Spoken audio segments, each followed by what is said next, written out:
Nasihatnya tentang para rasul adalah dibiarkan mereka pergi. Jika pekerjaan mereka adalah berasal dari manusia, itu tidak akan menghasilkan apa-apa. Tetapi jika itu berasal dari Allah, itu tidak dapat digulingkan dan mereka akan berperang melawan Allah.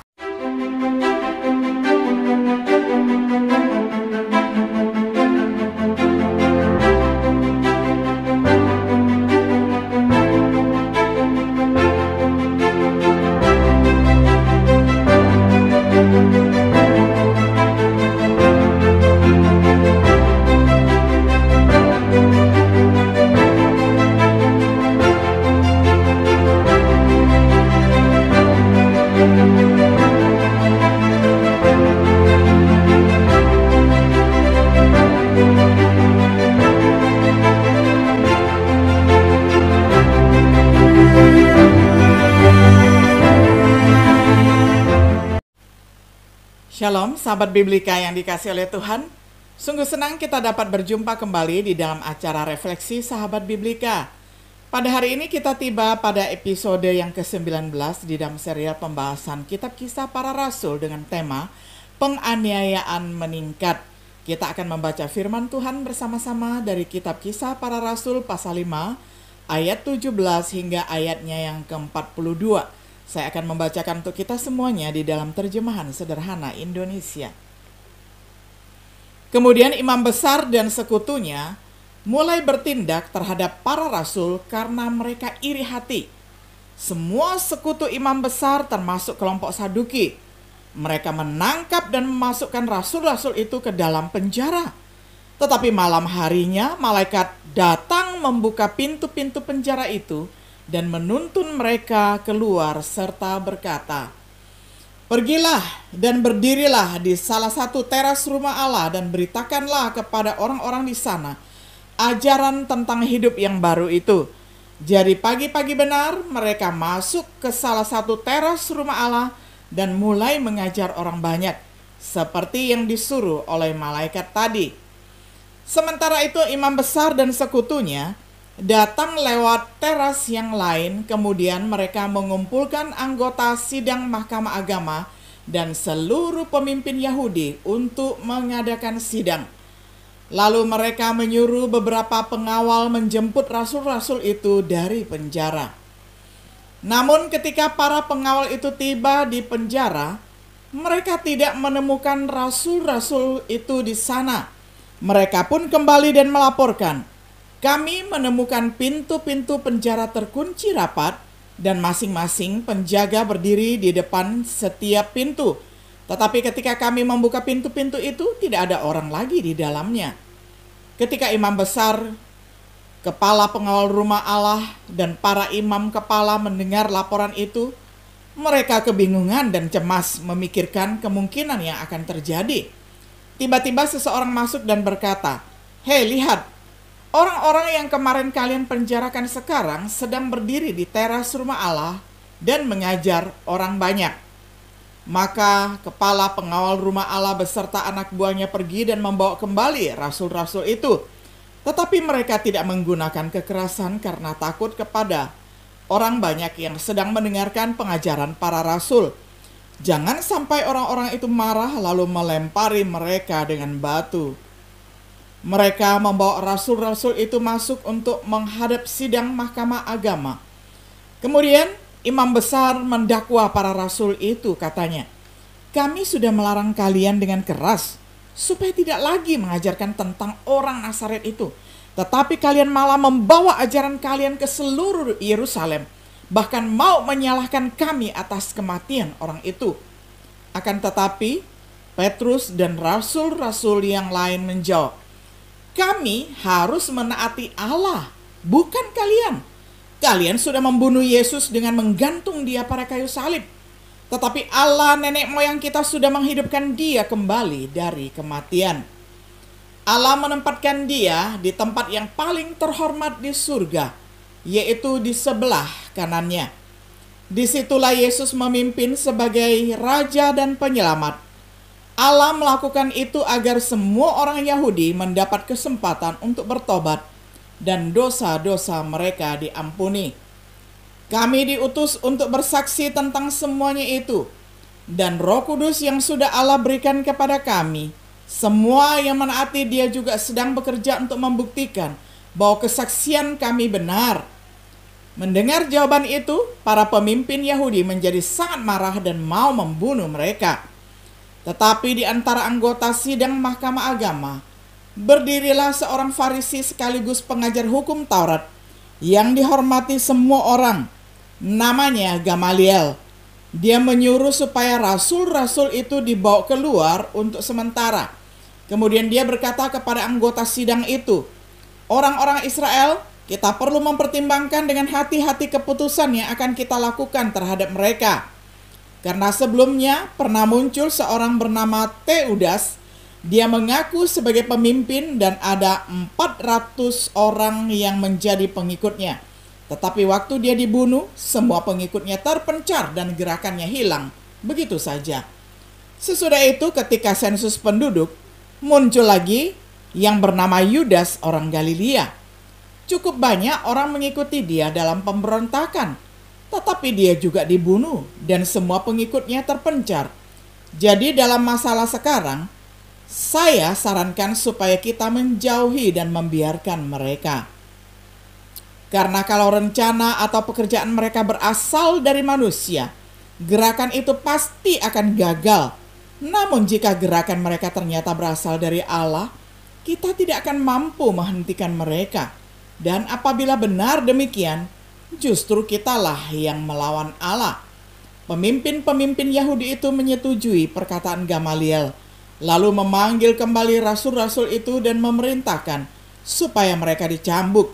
Sesudah itu mereka dilepaskan dengan larangan keras agar tidak memberitakan tentang Yesus lagi. Rasul-rasul itu pergi meninggalkan sidang mahkamah dengan sukacita, karena mereka merasa adalah suatu kehormatan kalau mereka dianiaya demi Yesus. Mereka tidak berhenti mengajarkan kabar baik bahwa Yesus adalah Kristus yang dijanjikan Allah. Setiap hari mereka memberitakannya di rumah Allah dan di rumah-rumah orang. Sampai sedemikian jauh pembacaan firman Tuhan dari Kisah Para Rasul 5 ayat 17 sampai ayatnya yang ke-42. Sahabat Biblika yang dikasihi oleh Tuhan, sebelumnya kita melihat di mana penganiayaan terhadap gereja telah dimulai. Para pemimpin agama di Yerusalem menjadi sangat terganggu. Mereka membuat ancaman terhadap Petrus dan Yohanes, tetapi tidak lebih dari itu. Kita melihat bagaimana para rasul menanggapi ancaman dengan persekutuan dan berdoa dengan penuh keberanian. Dikuatkan oleh Roh Kudus, mereka terus berkhotbah dengan berani. Tetapi seiring dengan bertumbuhnya gereja di Yerusalem, demikian pula penganiayaan meningkat terhadapnya.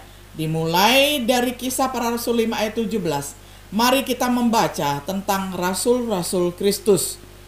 Pertama, mereka dipenjarakan, kemudian dibebaskan.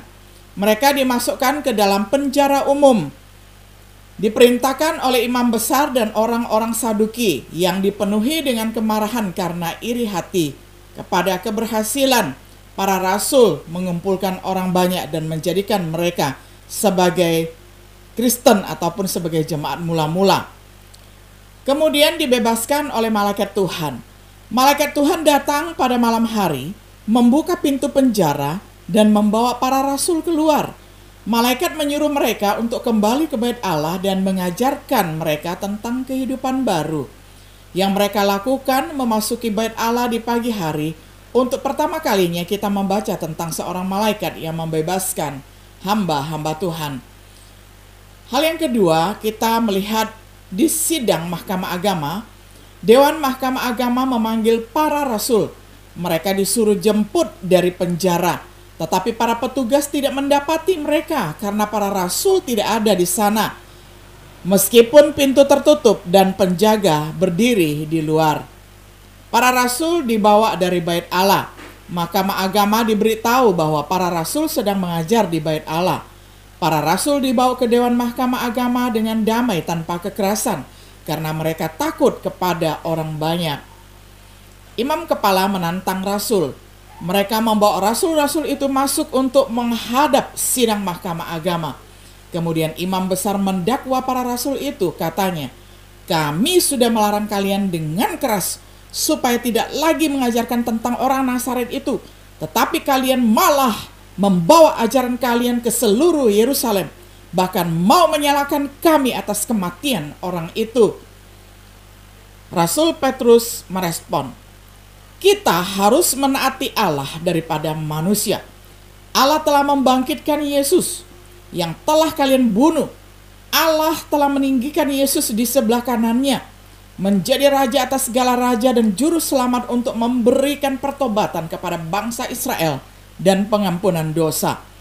Kami adalah saksi untuk hal-hal ini, dan begitu juga Roh Kudus yang telah diberikan Allah kepada mereka yang menaatinya." Reaksi langsung dewan adalah kemarahan, dan mereka berencana untuk membunuh para rasul. Tetapi salah seorang dewan, seperti Nikodemus, seorang yang baik dan adil, ada seorang dewan yang lain yang juga berpendidikan hukum, dan dia adalah seorang yang adil dan baik. Dia berdiri dan berbicara. Hal yang ketiga, kita belajar saran dari Gamaliel. Gamaliel berdiri di hadapan Dewan Mahkamah Agama. Dia adalah seorang Farisi, seorang ahli hukum. Dia dijunjung tinggi oleh semua orang. Dia memerintahkan para rasul untuk dibawa keluar. Gamaliel mengingatkan Dewan Mahkamah Agama untuk berhati-hati dengan apa yang mereka lakukan terhadap para rasul, untuk mengingatkan apa yang terjadi pada Teudas, seorang manusia yang mengaku sebagai seorang pemimpin dan bergabung dengannya 400 orang pengikut. Lalu dia dibunuh dan mereka yang mengikutinya tidak mendapatkan apa-apa.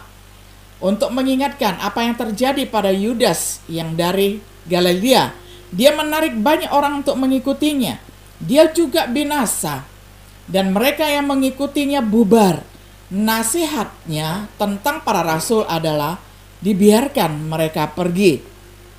Jika pekerjaan mereka adalah berasal dari manusia, itu tidak akan menghasilkan apa-apa. Tetapi jika itu berasal dari Allah, itu tidak dapat digulingkan dan mereka akan berperang melawan Allah. Orang Farisi dan gurunya Gamaliel menunjukkan hikmat dan keadilan yang menyelamatkan para rasul dari kematian pada kesempatan itu. Tetapi terlepas dari usahanya, para rasul tidak dibebaskan tanpa cedera. Hal yang keempat, kita belajar bahwa para rasul dicambuk. Ini adalah keputusan sidang Mahkamah Agama.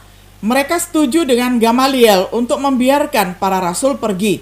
Tetapi pertama-tama mereka akan dicambuk dan diperintahkan mereka untuk tidak berbicara dalam nama Yesus. Reaksi para rasul bersuka cita. Mereka dianggap layak menderita demi namanya. Mereka terus mengajar dan memberitakan Yesus setiap hari di Bait Allah dan di setiap rumah.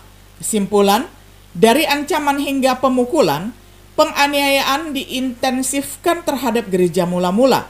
Sekali lagi, para rasul menunjukkan bagaimana menanggapi penganiayaan, yakni dengan sikap bersuka cita. Kita juga bersuka cita karena penderitaan yang kita alami. Mengapa? Karena kita tahu bahwa penderitaan itu membuat kita menjadi lebih tabah.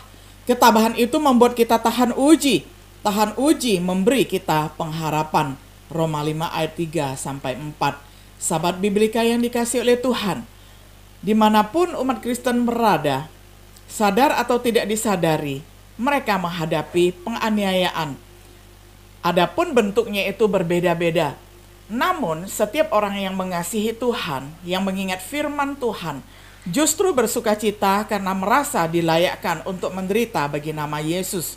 Dan kiranya Tuhan Yesus terus menguatkan kita, tidak menyerah apapun yang terjadi bila itu datang menimpa kita. Tuhan Yesus menyertai dan memberkati kita. Shalom.